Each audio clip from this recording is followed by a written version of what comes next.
Keris warisan Pangeran Diponegoro, pusaka langit yang tak terkalahkan.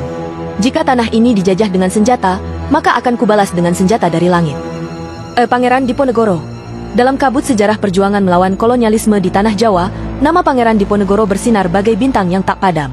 Tapi sedikit yang tahu bahwa di balik kegigihannya dalam Perang Jawa, 1825-1830, ia menyimpan satu senjata mistis, warisan leluhur Mataram, sebilah keris sakti bernama Pusaka Langit. Konon, keris ini bukan sembarang pusaka, melainkan keris yang memiliki hubungan langsung dengan kekuatan langit dan para wali penjaga tanah Jawa. Asal-usul keris, Pusaka Langit. Keris ini dikisahkan pertama kali dibuat oleh Empu Supodrio, seorang pandai besi dari wilayah Gunung Merapi yang hidup di masa akhir kerajaan Mataram. Empu ini dikenal tidak hanya karena kemampuannya membentuk logam, tapi karena kemampuannya mendengar suara langit. Bersama sepasang burung elang putih yang diyakini utusan roh leluhur, Empu Supodrio menempa keris ini di tengah malam dengan logam meteorit yang jatuh di lereng Merapi. Mantra-mantra dibacakan selama 40 malam, dan air dari 7 sumber keramat dipakai untuk menempa bilah. Ketika keris itu selesai, angin berhenti, dan langit terbelah cahaya. Maka diberi nama Pusaka Langit. Perjalanan menuju tangan Diponegoro. Keris ini awalnya disimpan dalam peti pusaka di Istana Kesultanan Yogyakarta. Namun setelah Pangeran Diponegoro menyepi di Tegalrejo dan mulai merasakan bisikan spiritual untuk melawan Belanda, ia menerima keris itu melalui mimpi bertemu kakek buyutnya, Sultan Agung, yang berkata, "Bawalah senjata langit ini, karena yang kau lawan bukan hanya manusia, tapi kelicikan setan dan tipu daya penjajah." Keesokan harinya, peti pusaka di pendopo Tegalrejo ditemukan terbuka, dan di dalamnya terdapat keris Pusaka Langit dalam balutan kain mori bertuliskan huruf Arab dan Jawa kuno. Sejak saat itu, keris itu tak pernah lepas dari pinggang Diponegoro. Kekuatan mistis, Pusaka Langit.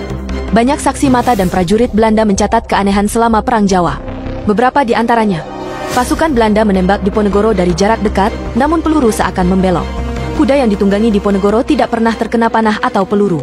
Saat Diponegoro mencabut kerisnya, kabut tebal turun dan musuh kehilangan arah. Konon, keris itu bisa bergetar sendiri saat pengkhianatan terjadi di sekitarnya. Keris ini juga dipercaya bisa memanggil bala bantuan gaib dari Laskar Langit, makhluk halus pejuang yang setia menjaga tanah Jawa dari gangguan penjajah. Saat penangkapan Diponegoro, pada tanggal 28 Maret 1830, Pangeran Diponegoro dijebak dan ditangkap oleh Belanda di Magelang saat tengah melakukan perundingan. Namun anehnya, keris Pusaka Langit tidak ditemukan saat penangkapan. Beberapa versi menyebut keris itu menghilang dengan sendirinya.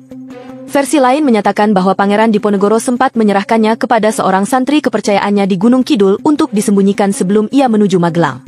Konon hingga kini, keris itu masih disembunyikan oleh keturunan santri tersebut dan hanya akan muncul ketika Jawa berada di ambang kehancuran moral dan spiritual, saat negeri ini butuh pemimpin sejati dengan darah Diponegoro. Makna filosofis, Pusaka Langit. Keris ini tidak hanya simbol kekuatan, tapi juga perwujudan tekad suci dan perjuangan yang tak mengenal kompromi terhadap penjajahan dan pengkhianatan. Langit, dalam namanya menyimbolkan bahwa perjuangan Diponegoro tidak sekadar duniawi, tapi merupakan panggilan jiwa dari yang maha tinggi. Dalam budaya Jawa, pusaka bukan hanya senjata, ia adalah roh perjuangan, penjaga marwah keluarga, dan pengikat antara dunia nyata dan alam gaib.